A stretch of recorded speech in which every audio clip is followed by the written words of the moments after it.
5 টাকার বিনিময়ে আগুন পোহানো। আগুন পোহাতে লাগছে 5 টাকা।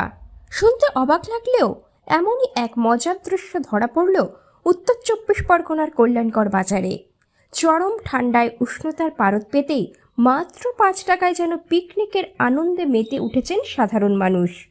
জেলার পারদ নেমে যাওয়ায় শীতের দাপট এখন চোখে পড়ার মতো। রেকর্ড করা এই পারদ পতনে উত্তর 24 পরগনার কল্যাণকর বাজার এলাকায় সন্ধ্যার পর থেকে ঘন কুয়াশার চাদরে ঢেকে যায় চারপাশ। রাস্তাঘাটে লোকজন কম থাকায় সেই সুযোগে স্থানীয় দোকানদাররা অভিনব উদ্যোগ নেন 5 টাকায় আগুন পোহানোর ব্যবস্থা।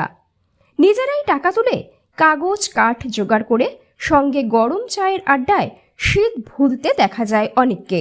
এখানে আজকে আগুন জ্বালানো হচ্ছে আর আমাদের দোকান, আমরা দোকানদার, তা আমাদের দোকানের লোকজন নেই, আমরা চা খাচ্ছি আর আগুন ধরিয়ে আগুন পোয়াচ্ছি। 5 টাকা করে টিকিট। হ্যাঁ, 5 টাকা করে চাঁদা তুলে আগুনের তাপ নিচ্ছি, সঙ্গে চা খাচ্ছি। এই হচ্ছে আজকের দিনের আমাদের 10 ডিগ্রির কাছাকাছি আছে, যার জন্য ঠান্ডায় সব জুবুতুবু হয়ে গেছে। দক্ষিণবঙ্গে শীতের প্রকোপ ক্রমেই বাড়ছে। ইতিহাস যেন নতুন করে ফিরে আসছে।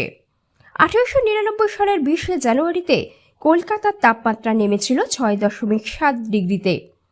এবারও কি সেই রেকর্ড ভাঙবে? আলিপুর আবহাওয়া দপ্তর জানাচ্ছে ঠান্ডার দাপট এখনও থামার লক্ষণ নেই।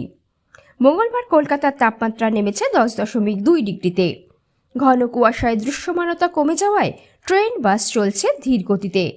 শীতের এই রোষ কতদূর যাবে তা নিয়েই বাড়ছে উদ্বেগ।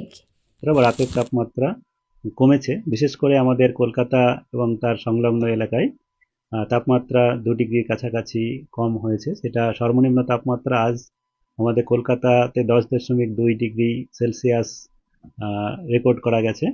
আর এর আগে, যেটা আমি কলকাতার প্রথমে বলে নিই, কলকাতাতে এর আগে আপনার তাপমাত্রা 10 থেকে 11-র মধ্যে অনেক বেশিরভাগ বছরেই থাকে।